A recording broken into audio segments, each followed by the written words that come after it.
au début de la Genèse, au jour 1, on voit que Dieu amène la lumière dans les ténèbres pour faire une séparation jour et nuit. Mais on ne sait pas comment Dieu a fait la planète. Non, on constate simplement que notre planète est seule, sans lune, sans soleil, sans étoiles, et informe et vide. Il y eut un soir, il y eut un matin. Alors au deuxième jour, Dieu a séparé les eaux d'en haut d'avec les eaux d'en bas, et il a appelé l'étendue ciel.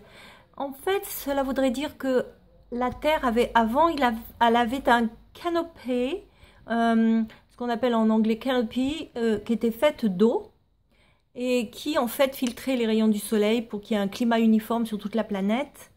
Et puis il y avait l'eau en bas, quand Dieu a séparé les eaux. Ça, ce fut fait au deuxième jour.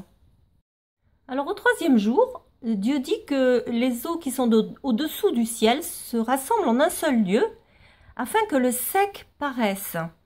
Donc là, le Seigneur a fait sortir de l'eau cette terre qui, à mon avis, était la raison pour laquelle on l'appelait informe et vide.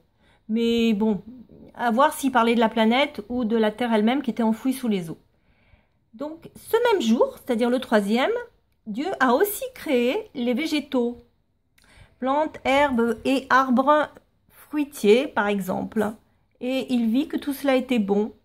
Toujours pareil, il y eut un soir, il y eut un matin. Donc, on voit que ça a duré 24 heures. Alors, le quatrième jour est très important, parce que c'est le quatrième jour que le Seigneur décide de créer les luminaires pour... dans l'étendue du ciel pour séparer le jour d'avec la nuit et que ce soit des signes pour marquer les époques, les jours et les années. Donc ce qui est important, c'est que c'est la preuve que les jours étaient bien de 24 heures puisqu'il a créé les astres pour que ce soit la preuve que ce soit des signes du jour et de la nuit. Donc le grand luminaire pour éclairer la terre, c'est le soleil, et le petit luminaire pour éclairer la nuit. Alors ce qui est extraordinaire, c'est que même à l'époque, les gens savaient que la lune était plus petite que le soleil. Mais comment le savaient-ils? Ils ont exactement le même diamètre apparent. Qui peut dire lequel est le plus grand des deux? Donc ça, c'est encore un mystère. Au cinquième jour, Dieu créa les animaux marins et les oiseaux qui volent sur la terre vers l'étendue du ciel. Alors le sixième jour est très important parce que c'est ce jour-là que l'Éternel a décidé de faire les animaux terrestres, reptiles, bétail, etc. Mais selon leur espèce, c'est-à-dire il n'y avait pas de mélange. Donc il vit que cela était bon. C'est important parce que c'est ce même jour, donc ce sixième jour, qu'ensuite il va créer l'homme et la femme. Alors, il a dit ensuite, faisons l'humain à notre image, selon notre ressemblance.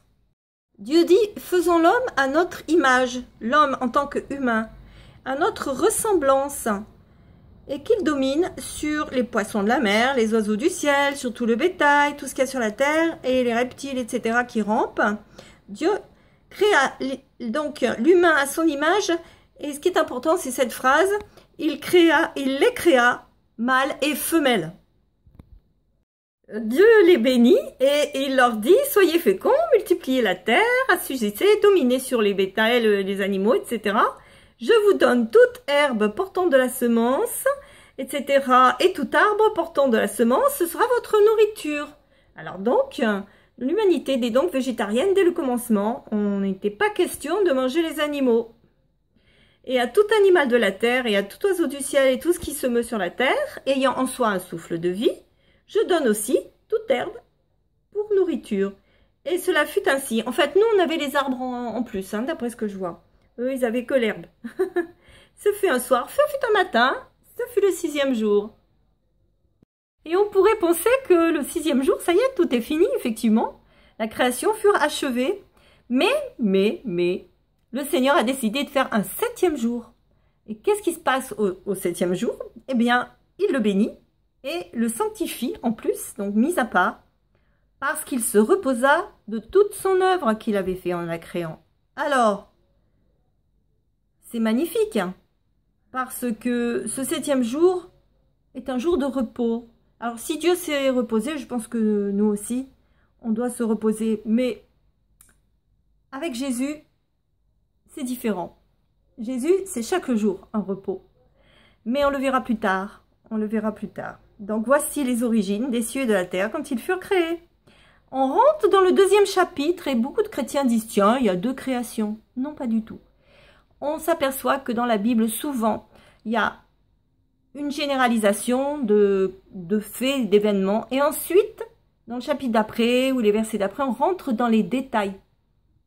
Qu'est-ce qui a été précisément fait pendant cette période-là? Et par exemple, juste dans le 2e chapitre, on s'aperçoit que quand Dieu a créé l'homme, il l'a fait avec la poussière de la terre. La poussière, il faut comprendre dans le sens que c'est de l'argile. C'est pour ça que ce premier homme s'appelait Adam. Adam qui veut dire rouge. L'argile, de l'argile rouge en plus. Donc on rentre dans les détails et on s'aperçoit de plein de choses intéressantes. Par exemple qu'il ne pleuvait pas encore et qu'il y avait une vapeur qui s'élevait du sol pour arroser la terre. Et parce qu'il n'y avait pas encore d'humains. Donc, on apprend aussi qu'il a soufflé dans nos narines un souffle de vie, enfin dans nos narines, dans les narines d'Adam. Et puis, ensuite, il planta un jardin en Éden du côté de l'Orient et il y mit l'homme qu'il avait formé. Intéressant aussi. Et on apprend aussi qu'il fit pousser du sol les arbres de toute espèce agréable, etc. Et alors, ça me fait penser à ces écritures qui parlent de la foi, qui est en fait la ferme assurance des choses que l'on espère, celles qu'on ne voit pas encore. Et il me semble que la création de Dieu, elle s'est faite d'abord dans l'invisible. Et que c'est ensuite qu'on a vu les conséquences de sa parole. Et c'est ce que nous vivons, nous, en tant que croyants et en tant que chrétiens. On vit des choses qui ne sont pas visibles et qu'on espère, et qui deviennent réalité par la foi. C'est le principe de la création, ceci est mon avis, mais chacun est libre de penser. À bientôt!